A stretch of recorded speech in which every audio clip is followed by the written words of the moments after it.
Assalamualaikum warahmatullahi wabarakatuh. Saya Fitri Syafira, NPM 1921030574. Di sini saya akan presentasi bab 7 tentang lembaga pengawasan. Tugas lembaga pengawasan adalah mengawasi perusahaan dalam menjalankan usaha, apakah berjalan sesuai aturan yang ada atau tidak.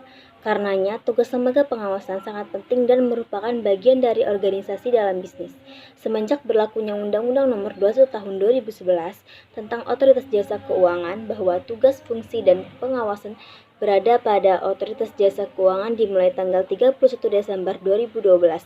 Pengawasan berada pada OJK sesuai pasal 55 ayat 1 dan 2 yang berbunyi, yang pertama, sejak 31 Desember 2012, fungsi, tugas, dan wewenang pengaturan dan pengawasan kegiatan jasa keuangan di sektor pasar modal, perasuransian, dana pensiun, lembaga pembiayaan, dan lembaga jasa keuangan lainnya beralih pada Menteri Keuangan dan Badan Pengawasan Pasar Modal dan Lembaga Keuangan ke OJK. 2. Sejak 31 Desember 2013, fungsi, tugas, dan wewenang pengaturan dan pengawasan kegiatan jasa keuangan di sektor perbankan beralih dari Bank Indonesia ke OJK. Adanya Undang-Undang OJK ini menjadikan peran OJK sangat penting untuk mengawasi perusahaan yang ada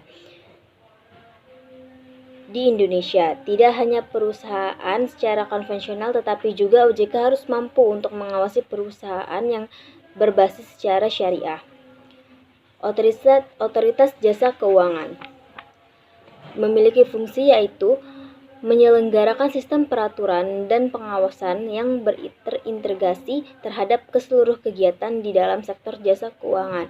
Adapun tugas OJK yaitu menurut pasal 6 Undang-Undang Nomor 21 Tahun 2011, tugas utama dari OJK adalah melakukan pengaturan dan pengawasan kepada bank, pasar modal, perasuransian, dana pensiun, lembaga pembiayaan, penggadaian, koperasi, dan lembaga lainnya.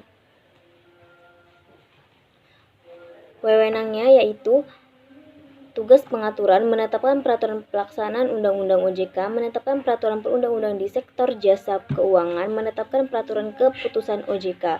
Tugas pengawasan yaitu untuk melaksanakan tugas pengawasan, OJK memiliki wewenang untuk menetapkan kebijakan operasional pengawasan melalui pengawasan, pemeriksaan, penyidik, perlindungan konsumen, dan tindak lainnya.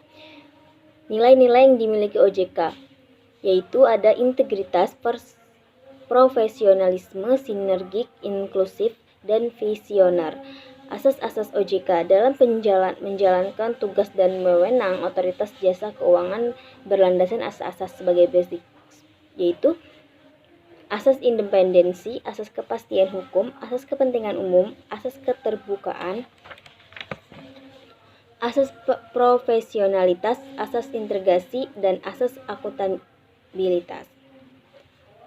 B. Dewan Pengawasan Syariah dalam lembaga keuangan syariah. Selain Otoritas Jasa Keuangan OJK, Dewan Pengawasan Syariah DPS sebagai salah satu pengawasan pada lembaga keuangan syariah. Untuk itu, kedudukan Dewan Pengawas Syariah atau DPS sangatlah penting karena DPS merupakan lembaga independen yang berada pada naungan Majelis Ulama Indonesia dan juga berada di bawah Dewan Syariah Nasional yang akan mengontrol bank syariah dan lembaga non-bank syariah lainnya di Indonesia.